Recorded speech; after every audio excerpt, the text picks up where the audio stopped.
Welcome to both of you जी। बहुत शुक्रिया हमजा। बट जब हमने स्टार्ट में ही बाबर आजम की सेंचुरी स्कोर देखी, सेंचुरी माशाल्लाह से की है और मुसलसल परफॉर्म करते आ रहे हैं। एक बीच में इनिंग ऐसी गई जिसमें 48 पर आउट हो गए, वरना तो ये अच्छा परफॉर्म करते आ रहे हैं। देखे कितना बंदा प्लेयर हो तो उसका ये याद रहता है कि यार आज इसने सिर्फ 48 किया। यानी कई लोग ऐसे प्लेयर आपको मिलेंगे कि उनसे पूछो ना तो वो कहेंगे यार मैं तो बड़ा अच्छी परफॉर्मेंस की लेकिन मुझे आगे रखा नहीं उन्होंने। तो वो कहे कितना स्कोर किया, कहता है 35 भी किया है, 40 भी किया है। तो एक ऐसा प्लेयर है जिसका 48 आपको लगता है कि आज कुछ नहीं किया, तो ये उसकी परफॉर्मेंसेस का सबूत है। और आई थिंक कि बहुत ही आउटस्टैंडिंग नॉक इसलिए बन गई है कि उनके साथ वाले 3-4 प्लेयर जल्दी आउट हुए, और जब जल्दी आउट हुए तो रन रेट को मेंटेन करना, उस स्कोर को लेकर चलना। और अक्सर लोग कहते थे कि एंड में जाके उनकी बाउंड्री रेशियो वो नहीं रहती। कल हमने उसमें भी बहुत अच्छा उनकी आउटपुट देखी कि उन्होंने आखिर में भी छक्के लगाए, चौके लगाए, वो कुछ ऐसे इनोवेटिव शॉट्स खेले जो वो नॉर्मली नहीं खेलते, पैडल शॉट्स भी मारे। तो ये एक अच्छी चीज़ है उनके लिए, कॉन्फिडेंस के लिए अच्छा है, पाकिस्तान टीम के लिए अच्छा है कि आपका जो बेस्ट प्लेयर है वो फुली फॉर्म के अंदर है बिफोर द वर्ल्ड कप। और इसी तरह हम दूसरी तरफ रिजवान को भी देखते हैं। तो आई थिंक ये 111 रन 63 बॉलों में बहुत ही आउटस्टैंडिंग नॉक थी, कंसिडरिंग द फैक्ट के हारिस और हसीब और पॉल वॉल्टर किसी से उनकी पार्टनरशिप नहीं लगी और उन्होंने अकेले तकरीबन इस पूरे वेट को इसमें इनिंग के कैरी किया है। तो आई थिंक उस कॉन्टेक्स्ट में बहुत ही ब्रिलियंट नॉक ये बनती है। अच्छा, इन्होंने तो ब्रिलियंट नॉक खेली है।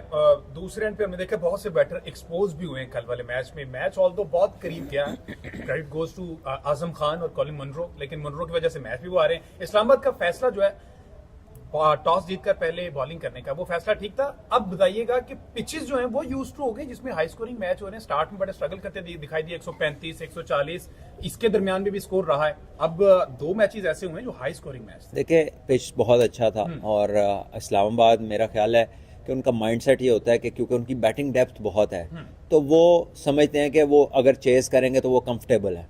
लेकिन at the same time chase में, हाई चेस में जब भी 2 से 3 विकेटें करीब करीब गिरती हैं तो बहुत ज़्यादा प्रेशर बिल्ट हो जाता है कि आपने विकेट भी बचानी है और स्कोरिंग रेट भी मेंटेन करना है। तो ऐसे में उनकी अपनी चॉइस है, दे प्रेफर टू चेस। लेकिन हमने कल देखा कि जब की मोमेंट पे मुनरो और आजम आउट हुए तो बिल्कुल कोलैप्स कर गया उनका जो। और वैसे जो उनका मिडिल ऑर्डर है ये पिछले कुछ 3-4 साल से ये लड़के कोलैप्स में ही है, मतलब इनको हमने कहीं इनको नहीं देखा। तो अब जबकि उनकी फॉर्म आइडियल नहीं है तो एक सवाल तो ये बनता है कि फिर भी शादाब खान चेस करना प्रेफर करते हैं, तो क्या ये अपने 2-3 इनफॉर्म बैटर्स पे ही सारा का सारा मैच नहीं डाल देते? बिल्कुल, और ये सारी सूरत हाल तो इसमें तो देखना है। अहमद भाई साहब, मेरा ख्याल पीएसएल की बाबर की ये दूसरी सेंचुरी है जी।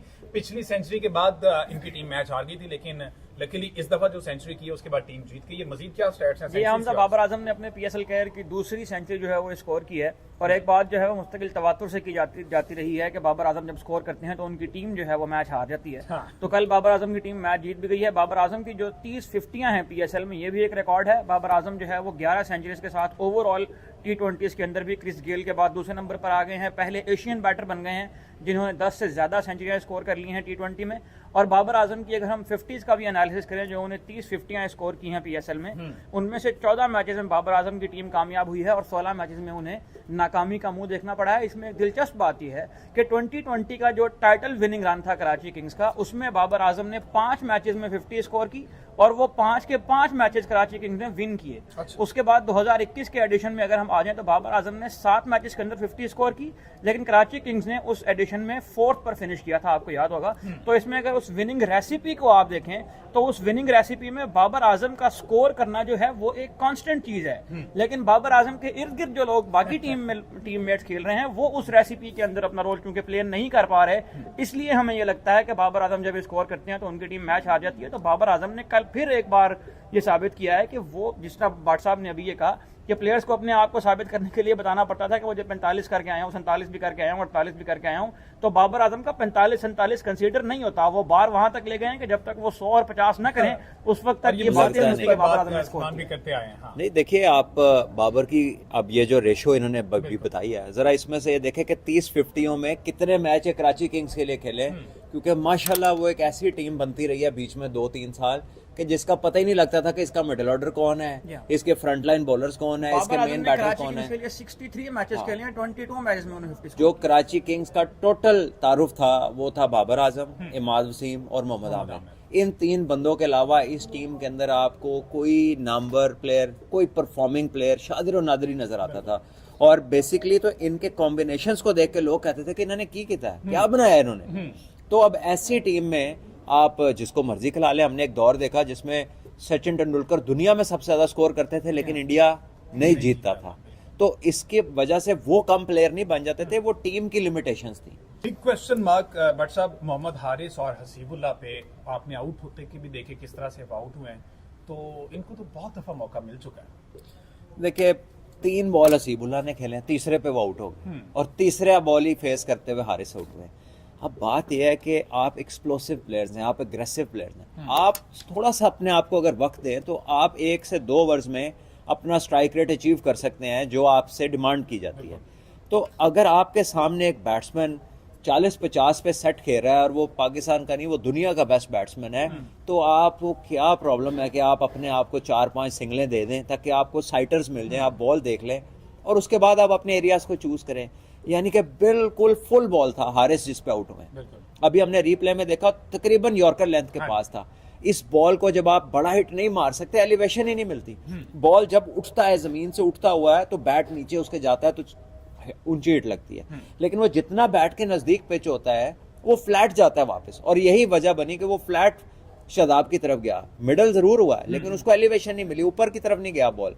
और अब जो हसीब थे माशाल्लाह, उन्होंने आते ही बीच में से क्रॉस मारा, वो गुगली था और वो उसके ऊपर वो आउट हो गए। तो ये लड़के, मेरा इनकी किस्मत देख कर ना कभी कभार थोड़ी सी वो कह ले कि रश्क भी आता है, थोड़ी जेलसी होती है कि यार इतने मौके, इतने खुले मौके, यानी अंधाधुंध मौके और आउट हो जाए तो यार ये बड़ा पॉजिटिव खेल रहा था, ये तो टीम के लिए खेल रहा था, इंटेंट बड़ा पॉजिटिव था। इंटेंट को कहीं पे भी जनाब ये अपनी मर्जी के मुताबिक सेट किया जा सकता है। अच्छा, हारिस बहुत दफा बयान देते नजर आए। एक तो सोशल मीडिया प्लेटफॉर्म ऐसा है कि एक ट्वीट भी कर देना जिसमें टेप लगा के भी कर दे या कुछ भी, या डीपी रिमूव कर दे, तो इसका मतलब कि वो अंदर ही अंदर से ना टूटा हुआ है। फिर ये कहते हैं कि मुझे मौका नहीं मिलता, मौका मिलता है तो मुझे मुसलसल साथ नहीं रखते। अब इनको भी पता है कि 12 दफा मैनेजमेंट कह चुकी कि पीएसएल वो प्लेटफॉर्म है, इसकी परफॉर्मेंस पर हम कंसीडर करेंगे नेशनल टीम के लिए। इसी प्लेटफॉर्म में परफॉर्म नहीं कर पा रहे। समझ आपको ये आई कि टेक्निक का इशू है जो मुसलसल चल रहा है, प्लेटफॉर्म चाहे कोई भी हो, इन प्लेयर्स का जो यंगस्टर है। देखिए बात यह है कि जब तक आप अपने आप को एस्टैब्लिश नहीं कर लेते, और एस्टैब्लिश होने का सिर्फ एक तरीका है, परफॉर्मेंस, कंसिस्टेंट परफॉर्मेंस। और परफॉर्मेंस आपकी जो है ना वो क्रिटिक्स का जवाब है। हारिस में बहुत टैलेंट है, हारिस बड़े अच्छे एथलीट हैं, शानदार कीपर हैं, बहुत एबिलिटी के मालिक हैं, लेकिन जब तक वो एबिलिटी कंसिस्टेंटली परफॉर्मेंस की सूरत में आगे नहीं आएगी, वो कुछ भी कहेंगे उसको अच्छा नहीं समझा जाएगा।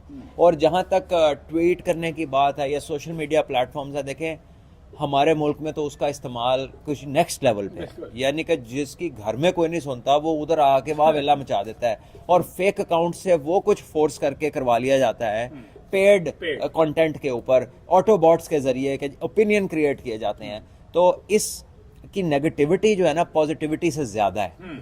तो मेरा ख्याल है कि ये जो आजकल सुकून है थोड़ा हुआ ना, वो इसलिए है कि इसको बंद किया हुआ, ठीक है, क्योंकि इसके अच्छे यूजर्स भी हैं लेकिन इसका जो स्पैम यूजर है वो हद से ज्यादा है।